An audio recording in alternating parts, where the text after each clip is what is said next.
Hello and welcome back. My name is Dave and this is Fuzzee Tutorials. So today we're just doing a quick tip. This actually comes from something that my wife was having trouble with the other day. So I just wanted to quickly show you how to print from notes on your iPhone on iOS 14. Open up Notes.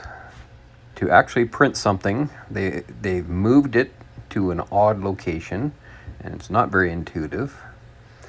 So if you look in the upper right corner, you'll see those three dots inside of a circle. So we're just going to tap on that.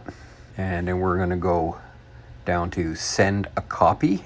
And we'll tap on that. And then you got to scroll down a little bit. And then you can select Print. And then you can go ahead and select your printer. Set up your options and you can go ahead and print it out. So you just hit print and away it goes.